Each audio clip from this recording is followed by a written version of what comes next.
तो ईरान को लेकर पुतिन बहुत ज्यादा सीरियस है। ये बात एक नए हथियार को लेकर भी साबित होने जा रही है, क्योंकि यूक्रेन युद्ध के लिए ईरान ने एक बहुत खतरनाक बम पुतिन को देने का वादा कर दिया है। ये रिपोर्ट आप देखेंगे तो आपको पुतिन के बहुत ही खतरनाक इरादों का पता चलेगा।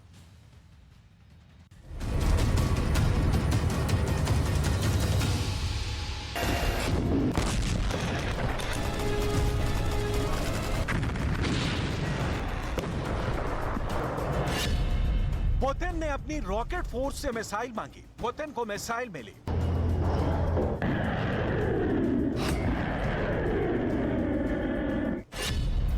पुतिन ने अपनी फौज से परमाणु बॉम्बर मांगा, पुतिन को बम वर्षक विमान मिल गया।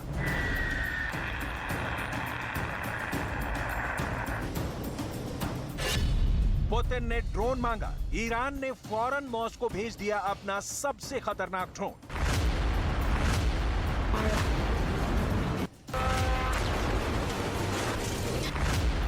अब पुतिन की डिमांड बहुत खतरनाक लेवल पर पहुंच गई है। यह पक्की रिपोर्ट है कि पुतिन ने अब ठान लिया है कि यूक्रेन युद्ध को फरवरी में ही खत्म कर देना है। यानी फरवरी में ही पुतिन को अपनी जीत का पूरा यकीन है।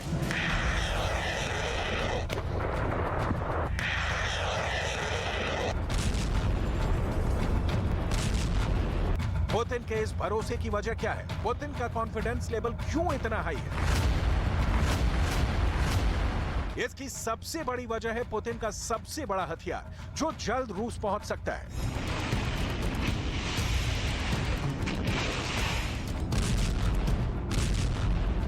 सवाल है कि ड्रोन के बाद क्या पुतिन ईरान से कुछ और खास लेने वाले हैं?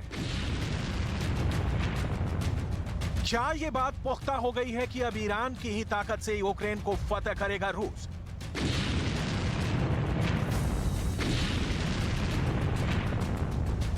क्या है ईरान के सीक्रेट हथियार जिस पर पड़ चुकी है पुतिन की नजर?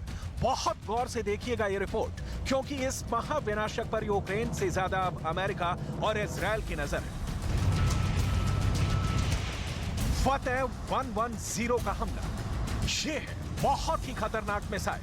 फतह 110 ये वही मिसाइल है जिससे ईरान ने इराक में अमेरिकी मिलिट्री बेस पर हमला किया था। ये वही मिसाइल है जिससे ईरान ने जनरल कासिम सुलेमानी की हत्या का बदला लिया था। ये वही मिसाइल है जिसके धमाकों ने 100 से ज्यादा अमेरिकी फौजियों को धमाके से जहनी रूप से बड़ी चोट पहुंचाई थी, जिसे ट्रॉमेटिक ब्रेन इंजरी भी कहते हैं।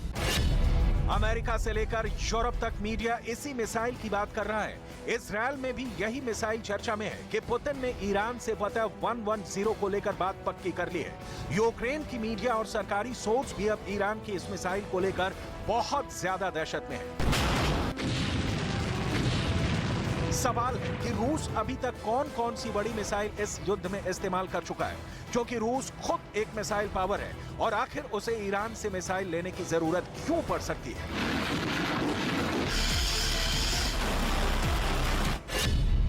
रूस अभी तक कैलिब्र क्रूज मिसाइल इस्तेमाल कर चुका है। रूस इस्कंदर मिसाइल भी फायर कर चुका है। पुतिन ने ऑनिक्स मिसाइल भी इस्तेमाल की है। पुतिन ने बैस्शन मिसाइल को भी फायर किया है। पुतिन ने बड़े बॉमर से KS-22 मिसाइल भी फायर की है।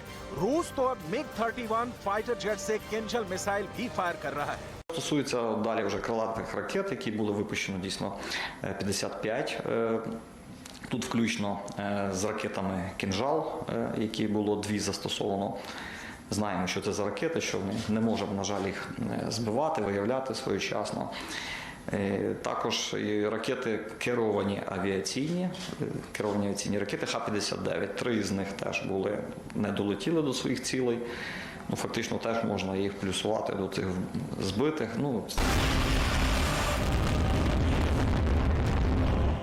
फतह 110 मिसाइल वाली बात जब से ज़ेलेंस्की को पता चली है, वो बहुत दहशत में है। उनकी एयर डिफेंस वाली डिमांड और पक्की हो गई है कि किसी भी तरह यूक्रेन की फौज को ऐसे एयर डिफेंस सिस्टम से लैस कर दिया जाए जो ईरान के ड्रोन और मिसाइल को काउंटर कर सके। ज़ेलेंस्की जो हाइमार्स वाला खेल पुतिन के साथ खेल रहे थे, अचानक फतेह मिसाइल की एंट्री ने जेलेंस्की का वो वाला गेम ओवर कर दिया है। जेलेंस्की वाकई बहुत परेशान है। Сьогоднішній обстріл ракетами і дронами теж призвів до нових перебоїв, але це виправляється. Це відновлювальні роботи тривають. Така форма терору не дасть Росії нічого, навіть коли ми ще не маємо достатньої систем ППО. फतेह 110 को लेकर जेलेंस्की का डर क्यों इतना ज्यादा है, इसकी बहुत ही बारीक बातें आपको बताते हैं।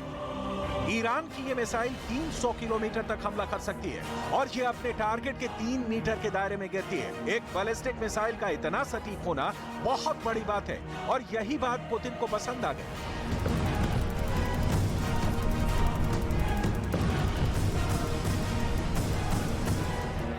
फतेह 110 की दो और खास बातें हैं जिसकी वजह से इसे रोकने में यूक्रेन को बहुत मुश्किल आ सकती है। ये सॉलिड फ्यूल वाली मिसाइल है, ये कम वक्त में लॉन्च के लिए तैयार की जा सकती है और ये रोड मोबाइल है, यानी इसे कहीं से भी लॉन्च करना और फिर अपना ठिकाना बदलना बहुत आसान है। लेकिन इससे भी बड़ा खौफ क्या है, वो बहुत ध्यान से समझिएगा। जेलेंस्की को ये भी पता चल गया है कि फतेह 110 मिसाइल को रोकना बहुत मुश्किल है और इसमें अमेरिका भी पूरी तरह फेल साबित रहा है। अमेरिका को हमले की जानकारी तो मिल गई थी, इसीलिए उसके सैनिक आसपास अंडरग्राउंड हो गए थे। लेकिन अमेरिका के एयर डिफेंस सिस्टम ईरान की फतेह 110 मिसाइल को रोकने में नाकाम रहे थे। ईरान ने ऐसी करीब 20 मिसाइल दागी थी, ये जहां गिरी वहां ऐसे ऐसे गड्ढे बने और 100 से ज्यादा अमेरिकी सैनिकों को धमाकों से गहरा सदमा पहुंचा था। ऐसी ही मिसाइल पावर से पुतिन लैस होना चाहते हैं ताकि वो जेलेंस्की को वो वाला सबक सिखाएं जो ईरान ने अमेरिका को सिखाया था। ऐसे में जेलेंस्की क्या करेंगे? एयर डिफेंस तो ठीक है, लेकिन टक्कर तो बराबर की होनी चाहिए। इसीलिए जेलेंस्की के ऑपरेशन भी बहुत गौर से समझिएगा। जेलेंस्की लगातार एटैकम्स मिसाइल की डिमांड कर रहे हैं। ये हाइमार्स जैसे लॉन्चर से दागी जाती है। इसकी रेंज 300 किलोमीटर होती है। अमेरिका से लेकर यूक्रेन तक पूरा पश्चिम मीडिया बार बार इसे लेकर बड़े बड़े लेख छापता रहा है। एटैकम्स मिसाइल पर अमेरिका अभी तक बैकफुट पर है। वो टैंक तो दे रहा है, लेकिन उसे डर है कि ऐसे हथियार आक्रामक वाली श्रेणी में आते हैं और अगर जेलेंस्की को ये मिसाइल मिली तो उनके हमले रूस के अंदर तक होंगे। ये युद्ध का दायरा बढ़ाने वाला बड़ा खतरा हो सकता है। अमेरिका को मालूम है कि जेलेंस्की अभी तक पुतिन की क्रूज मिसाइल और ईरान से मिले शाहिद 136 के आगे लाचार हो चुके हैं। अगर उन्हें फतेह 110 जैसी मिसाइल मिली तो रूस की फौज कैसे कीव को रौंदते हुए आगे बढ़ जाएगी। Атака передувала їй атака дронів, дрони камікадзе. 24 із 24 було знищено, всі 100%. Бачите, що вже протиповітряна оборона не вперше показує такий результат, саме по знищенню БПЛА іранського виробництва. Новорічна ніч та 45 дронів, наступна ніч з 1 на 2 січня 39 дронів знищено. Ну, це говорить про те, що вже не мають вони такого успіху і не можуть, але продовжують їх використовувати. रूस इस वक्त यूक्रेन पर लगातार शाहिद ड्रोन से हमला कर रहा है। कीव पर ऐसे कई धमाके हुए हैं जिसका धमाका सबसे ज्यादा जेलेंस्की के बंकर में गूंज रहा है। ऐसे ही ड्रोन के हमलों से पुतिन यूक्रेन की बिजली ठप कर चुके हैं। Російський обстріл ракетами і дронами теж призвів до нових перебоїв з електрикою, але це виправляється. Відновлювальні роботи тривають. Така форма терору не дасть Росії нічого навіть зараз, коли ми ще не маємо достатньої кількості систем ППО. यूक्रेन इस वक्त हथियारों की सबसे बड़ी प्रयोगशाला बन चुका है। ईरान ऐसे युद्ध में रूस का नया पार्टनर बन चुका है और उसके ड्रोन के बाद उसकी मिसाइल पावर भी जेलेंस्की को बहुत नुकसान पहुंचा सकती है। ईरान के इन हथियारों को पूरी दुनिया में पहचान मिल गई है। अब बारी फतेह 110 मिसाइल की है जो पुतिन को गजब की पावर देगी।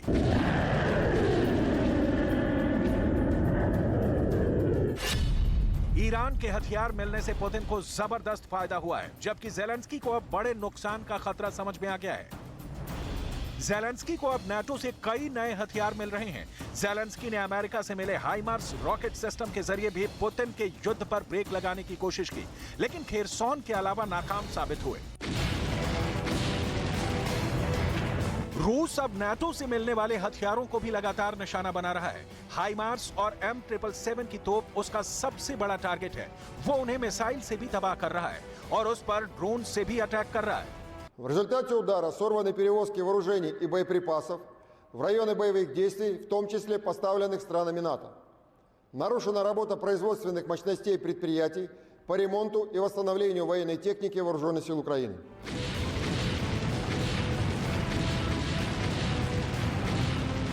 पुतिन बिल्कुल नहीं चाहेंगे कि डॉनबास को जीतने वाले उनकी रफ्तार थमे। यही वजह है कि पुतिन और ईरान के राष्ट्रपति इब्राहिम रईसी के बीच ड्रोन पावर को लेकर बड़ा सीक्रेट समझौता हुआ और फिर ईरान के ड्रोन रूस पहुंचने लगे। अभी यूक्रेन को मिले हाइमार्स मल्टी रॉकेट सिस्टम 70 किलोमीटर से ज्यादा रेंज तक रूस के ठिकानों को निशाना बना रहा है। इस सिस्टम को ट्रैक करके फौरन खत्म करना आसान नहीं है। यही वजह है कि रूस अब ईरान से बड़ी तादाद में ड्रोन लेकर यूक्रेन के आसमान में एक ऐसा नेटवर्क कायम करना चाहता है जो हाइमार्स या यूक्रेन के किसी भी हथियार की सटीक पोजीशन रूस की कमांड पोस्ट तक पहुंचा दे और फिर रूस यूक्रेन की उस लोकेशन पर फौरन कार्रवाई करे। हाइमार्स जैसा खतरनाक हथियार ईरान ने भी तैयार कर लिया है और इसकी फायर पावर तो हाइमार्स से भी ज्यादा बताई जा रही है। ईरान ने एक युद्धाभ्यास में अपने ड्रोन पावर के साथ कई और खतरनाक हथियार भी दिखाए। इसी में एक था फाद 360 मल्टी रॉकेट सिस्टम। ये है छोटी दूरी की मिसाइल दागने वाला ऐसा सिस्टम जिसका रॉकेट हाइमार्स की तरह ही सटीक निशाने पर वार करता है। इसकी मिसाइल आवाज से 3 गुना रफ्तार से हमला करती है और फिर टारगेट पर पहुंचते पहुंचते आवाज की 4 गुना रफ्तार से टूट पड़ती है। ईरान के फाद 360 में 30 सेंटीमीटर रॉकेट लगाए जाते हैं। इसका 4 मीटर लंबा रॉकेट 150 किलो का वॉरहेड लेकर 75 किलोमीटर की दूरी तक वार करता है, जबकि अमेरिका के हाइमर्स में ऐसी कैटेगरी में जो रॉकेट लगता है वो 70 किलोमीटर की दूरी तक 90 किलो वॉरहेड के साथ फायर किया जा सकता है। ईरान के फाद 360 लॉन्चर्स के पास भी हाइमार्स की तरह कई ऑप्शन है। 2 रॉकेट वाला भी है, 4 रॉकेट वाला भी है और 6 रॉकेट वाला भी एक साथ फायर कर सकता है, ठीक उसी तरह जैसे अमेरिका का हाइमार्स रॉकेट सिस्टम लॉन्च करता है। ऐसे में जो हथियार अमेरिका यूक्रेन को दिखा रहा है उसका जवाब ईरान भी दे रहा है। दोनों एक दूसरे के दुश्मन हैं और यूक्रेन में दोनों पर्दे के पीछे युद्ध में शामिल हो चुके हैं। यूक्रेन युद्ध ने 2 बात साबित कर दी है जिस पर पूरी दुनिया की सेनाओं की नजर है। वो ये है कि आर्टिलरी यानी तोप खाने के साथ लंबी दूरी वाले हथियारों का कोई जवाब नहीं है और साथ में ड्रोन पावर किसी भी टारगेट को खत्म करने का सबसे कारगर और आसान जरिया बन चुका है। ऐसे में ईरान के ड्रोन के बाद मिसाइल और फिर ईरान के नए वेपन सिस्टम भी पुतिन को काफी सस्ते में मिल सकते हैं, ऐसा दावा किया जा रहा है और इसकी कीमत भी रूस अपने हथियारों से चुकाएगा, क्योंकि रूस और ईरान की सुखोई 35 वाली डील को लेकर भी पहले ही खाड़ी देशों और इजरायल के अंदर दहशत का माहौल है।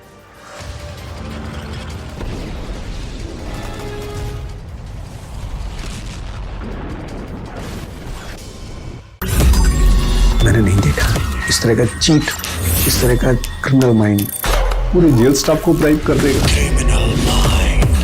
मैं सोच भी नहीं सकता था। गवर्नमेंट फंक्शनरी को इम्पर्सनेट करता था, आवाजें बदलता था। टारगेट भी बहुत पावरफुल धनवान लोगों को करता है। ये एक ही चीज से रुक सकता है, अगर आप इसकी जीभ काटें। न्यूज चैनलों के इतिहास में पहली बार न्यूज 18 इंडिया की web series FIR number 208 streaming 3rd February 9 PM